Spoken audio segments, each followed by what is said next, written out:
Halo semuanya, konnichiwa, minasan. Selamat datang di Fintech Today Jepang, talk show ringan tapi mendalam bersama saya Ryan. Kali ini kita akan membahas bagaimana ekosistem fintech berkembang besar di Jepang, bagaimana regulasinya, dan kemana saja arahnya. Yuk langsung saja kita sambut para narasumber kita hari ini. Nah, yang pertama nih, kita mulai dari Kak Irma, seorang pendiri startup fintech di Jepang. Selamat Irma. Halo, saya Irma. Nah, selanjutnya nih ada Kak Ira dari perwakilan FSA, yaitu regulator keuangan di Jepang. Silakan Kak Ira. Nah, selanjutnya ada Mas Aska sebagai salah satu investor asing nih yang fokus pada Asia Timur. Silakan Pak Aska. Kemudian ada Kak Salwa sebagai salah satu pengguna aktif berbagai aplikasi fintech di Jepang. Silakan Kak. Nah, yang terakhir nih ada Kak Zahra sebagai riset dan analis tren keuangan digital. Boleh Kak Zahra? Halo,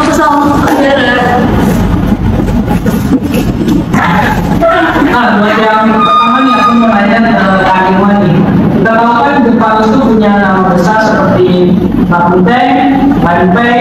Nah, menurut Kakak nih, gimana sih peluang startup lokal masuk? awalnya sejujur ya, susah banget. Bagaimana udah dikuasai sama anak-anak gede kayak Rakuten, LinePay dan lain-lain. Mereka itu udah kuat banget dari sisi teknologi, user base, sama misalnya dan budi. Jadi waktu kita mengenal ini startup tuh kayak rasanya tuh kayak bisa lah ya, kalau itu masuk ke pasar itu udah uji banget gitu di pasar. Tapi untungnya Jepang itu kan sekarang cukup terbuka sama inovasi ya. Jadi mereka itu punya program yang namanya regulatory sandbox yang berfungsi sebagai ruang uji coba yang kendali bagi industri untuk bereksperimen inovasi di bawah regulasi. Nah, selama periode waktu tertentu ini memungkinkan perusahaan untuk menguji produk, layanan, dan teknologi baru dengan syarat regulasi yang lebih longgar sehingga dapat lebih cepat mencapai pasar dan berinovasi yang mereka inginkan.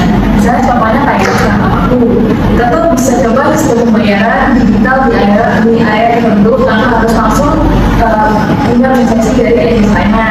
Nah, kita tuh di awal juga sih, tapi dikasih uang buat coba-coba melihat gimana sih jalanan dan apa yang perlu dibenerin. Nah, itu tuh membantu banget buat startup kecil yang belum punya banyak modal dan pengalaman. Terus apalagi kan sekarang banyak kayak kota-kota kecil di Jepang yang butuh layanan keuangan digital tapi nggak terlalu dipikir sama pemerintah.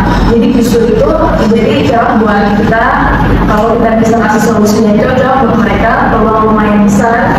Jadi meskipun awalnya berat, tetapi jangan kalau bisa memanfaatkan kesempatan yang ada. Itu sih caranya. Wah, berarti jadi inovasinya itu memang terbuka ya? Iya, asalkan setiap kita tuh siap masuk ke ekosistem yang cukup kompetitif. Ya, betul.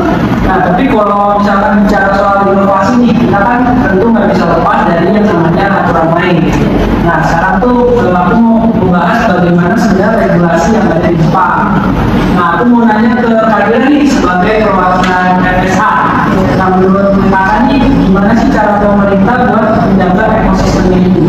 Mungkin aku mau jelas dulu ya, FSA itu apa secara singkatnya. Jadi FSA itu adalah Financial Services Authority, di mana dia ini merupakan regulator keuangan yang akan membantu menjelaskan dari sisi kebijakan dan perlindungan konsumen. Nah, itu tujuannya buat kepastian perusahaan fintech berjalan sesuai aturan. Nah, kalau dari kita sendiri itu fokusnya terhadap 3 hal. Yang pertama itu adalah pengamanan data, pada perlindungan konsumen, sama pada inovasi. Nah, karena Jepang ini emang punya regulasi sama keamanan yang terbilang ketat, jadi tapi kami itu juga fleksibel lewat sandbox sistem dan izin khusus untuk uji coba produk digital. Berarti kalau dilihat nih, Jepang ini sebenarnya ketat tapi juga mendukung. Nah, kalau dari dalam negeri mungkin seperti itu. Bagaimana kalau kita lihat dari kacamata luar negeri? Nah, saya pengen dengar dari Mas Aska nih, sebagai salah satu investor asing. Bagaimana fintech di Jepang itu terlihat dari luar? Saya 8 tahun di investasi di Asia Timur. Sekarang mungkin saya lagi menjajaki di fintech Asia Timur. Saya melihat bahwa karakteristik di Jepang itu tadi yang mungkin dikatakan oleh tadi benar. Juga saya ingin sebut bahwa fintech Jepang itu sembunyi gitu. Karena mungkin tahu ya bahwa tahun 2017 Jepang ada beberapa tahun yang melegalkan Bitcoin. Dan juga tapi Jepang itu dalam manajemen dan progres ke depan itu cukup lambat, tapi saya bilang harus pakai hati di mana mungkin dengan Tiongkok dan juga Amerika. Kita sudah teman dengan mungkin di Tiongkok saja. Tiongkok itu sangat agresif pertumbuhannya gitu. Kita bisa melihat sampai JP itu benar-benar merampas sampai ke desa dan sangat cepat gitu. Satu tahun kita lihat mereka mulai memperketat regulasinya. Padahal bahwa dominasi kita yang cukup mengkhawatirkan nanti. Itu nggak lagi mainnya. Jepang itu lebih kayak hati-hati dari awal banget gitu. Dan juga mungkin dari bagaimana dinamika inovasinya itu sangat besar baginya. Tapi mungkin dari sisi regulasi itu masih sangat terjadi di setiap negara. Jadi agak cukup membungkam untuk bisa masuk ke investasi di fintech Amerika gitu. Beda dengan Jepang ya, karena mungkin karena bahkan untuk institusi keuangan itu masih cenderung menggunakan manajemen konservatif gitu, masih ya tradisional lah, bahkan masyarakat itu masih banyak pakai komponen gitu untuk transaksi keuangan gitu. Jadi bisa dilihat bahwa kesimpulannya gimana di Jepang itu lebih kalau masalah inovasi dari perkembangan yang sangat besar itu yang bukan bisa diadaptasi, tapi mungkin kestabilan itu Jepang mungkin saja nomor satu gitu. Berarti menurut perspektif global itu ya sangat membuka wawasan lah. Tapi kalau semua inovasi dan investasi yang sebenarnya udah dilakuin tapi percuma juga nggak dipakai oleh masyarakat itu kayak sama aja lah. Nah sekarang saya mau nanya ke Kak Salwan sebagai salah satu pengguna aktif. Nah menurut Kakak ini gimana sih pengalaman Kakak pertama kali menggunakan layanan fintech ini? Ya, jadi awalnya itu pada saat pandemi COVID-19, dimana saya itu mau mengelola keuangan dengan baik, namun kan terjadi pembatasan sosial, dimana kita nggak bisa berkembang, sehingga akhirnya saya menggunakan aplikasi pembayaran digital serta aplikasi yang bisa mengatur keuangan saya, dimana dari situ saya mulai menggunakan aplikasi tersebut hingga saat ini. Oh, berarti jadi awalnya itu kayak kebutuhan aja, tapi lama-lama jadi juga ya? Iya, betul. Nah, kalau boleh tahu nih, apa saja fintech yang asal pakai di sehari-hari? Saya pakai fintech itu macam-macam ya di Jepang, seperti misalnya dari PayPal, terus juga LinePay yang bisa digunakan sehari-hari itu kayak misalnya buat belanja, terus juga bisa buat naik transportasi umum. Terus selain itu saya juga untuk investasi kecil-kecilan saya menggunakan Rakuten Pay dan juga Rakuten Security. Lalu untuk menyimpan, untuk mengatur dan juga mencatat keuangan saya menggunakan Money Forward. Berarti cukup banyak juga nih yang dipakai oleh Kak Salwa ya? Iya, Kalau menurut Kak Salwa nih, dari yang udah Kakak pakai nih aplikasi fintech, menurut Kakak nih kelebihan fintech di Jepang dibandingkan layanan keuangan konvensional itu apa? Menurut saya dengan adanya layanan fintech di Jepang itu biasanya mempunyai rasa keamanan dan juga kenyamanan bagi saya pada saat transaksi, karena kan pada saat transaksi itu tidak perlu lagi menggunakan uang tunai. Selain itu dengan adanya layanan pembayaran digital itu saya bisa membayar kapanpun tanpa mengenal waktu, lalu juga membayar dimanapun seperti misalnya toko-toko besar, lalu juga di restoran, dan bahkan di televisi pun saya bisa menggunakan layanan pembayaran digital. Selain itu dengan adanya hal ini juga tentu mempermudah kehidupan saya, terutama di era yang serba cepat dan juga di era yang serba digital, karena kan kita bayar apa-apa cuma pakai smartphone doang kan. Nah selain itu ada salah satu yang menarik fintech layanan pembayaran digital di Jepang ini dibandingkan dengan yang lainnya, karena kalau misalnya layanan pembayaran digital di Jepang ini mereka seringkali menawarkan berbagai program menarik seperti misalnya cashback atau program point reward yang bisa kita gunakan untuk transaksi selanjutnya seperti itu, dimana ini juga menurut saya menjadi nilai tambah bagi para pengguna dan juga bisa menarik minat masyarakat Jepang untuk menggunakan layanan fintech tersebut. Jadi bisa dibilang banyak ya keuntungannya. Tapi kan kita nggak bisa mengumpulin nih kalau sebenarnya ada keuntungan pasti ada kerugian juga.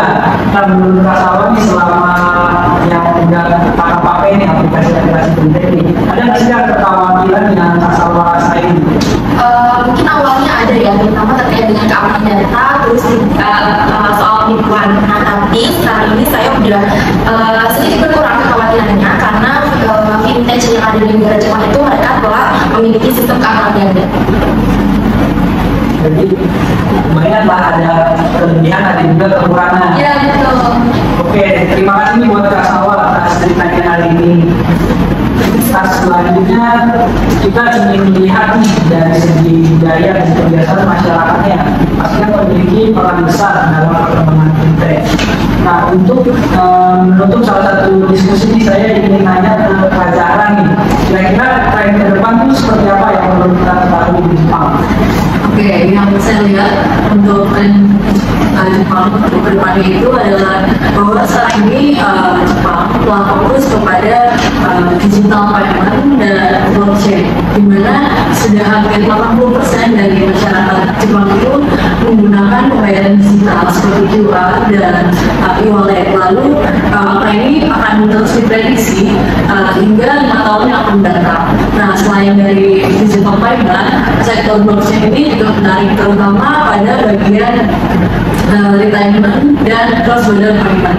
Ya, dimana Jepang juga sudah memiliki banyak startup yang kita sudah ketahui. Nah, di startup ini sudah menguji cobakan kedua teknologi tersebut ke pasar yang lebih besar. Lalu kalian juga ada yang namanya AI driven finance, di mana akan diperkirakan berkembang pesat, lalu terutama di sektor pinjaman maupun investasi. Dengan adanya pasar robot advisory di Jepang diperkirakan akan mendapat keuntungan hingga 1,3 triliun yen pada tahun 2026. Kalau kita bicara tentang tren fintech di Jepang nih ke depannya, menurut kakak nih kira-kira apa yang menjadi sorotan utama gitu kan? Jadi solusi pertama itu adalah teknologi yang akan mempermudah transaksi yang sudah seperti dibilang oleh Kak Salwa tadi, yang kita tuh bisa menggunakan handphone untuk pembayaran sehari-hari. Nah, tapi dari pembayaran yang mudah itu kita juga perlu meningkatkan yang namanya data, dan mana keamanan data ini akan menjadi suatu hal yang penting yang perlu ditingkatkan. Nah, di Jepang sendiri sudah memprioritaskan hal ini dengan adanya penerapan personal data protection law pada yang lebih ketat di tahun 2020 kemarin. Lalu hal ini tentunya memberikan rasa aman bagi konsumen pada saat transaksi digital. Wah, berarti jadi kita tuh bisa berharap ya bahwasanya nanti fintech Jepang itu bakal makin berkembang besar, meski tetap dengan pendekatan yang hati-hati. Nah, iya betul, karena Jepang itu tetap mengutamakan yang namanya regulasi yang ketat, namun inovasi akan terus berkembang dengan pesat juga. Lalu untuk mereka, lalu pemerintahnya juga tuh sudah menggunakan yang namanya model sandbox untuk menguji teknologi baru tanpa adanya resiko yang besar. Wah, berarti keren banget ya. Sebelumnya ini terima kasih buat Kak Zahra untuk insight-nya sebagai penutup topik kita kali ini. Nah, jadi menarik banget ya pembahasan kali ini, kita membahas tentang ekosistem fintech di Jepang dari segi teknologinya, kebijakannya, perusahaan dan penggunanya. Meskipun masih banyak tantangan, potensi pertumbuhannya itu tapi sangat luar biasa. Nah, sebelum kita tutup talk show kali ini, aku mau minta satu kalimat dulu dong dari kalian. Menurut kalian apa sih yang paling penting untuk masa depan fintech di Jepang? Boleh ya dari kalian dulu. Menurut aku yang paling penting untuk masa depan fintech di Jepang yaitu inovasi tanpa lupa keamanan. Kalau menurut aku, seimbangan antara regulasi dan kemajuan teknologi. Maka sekarang user cintai dan sebagai user trust bisa juga. Menurut aku, aplikasi yang mudah dan juga ramah untuk semua kalangan usia. Terakhir, kebijakan yang tepat dengan data yang akurat. Oke, terima kasih nih semuanya buat para narasumber yang sudah hadir. Nah, buat penonton di rumah, sampai jumpa di episode fintech berikutnya. Jangan lupa, masa depan keuangan ada di genggaman kita. Genggaman.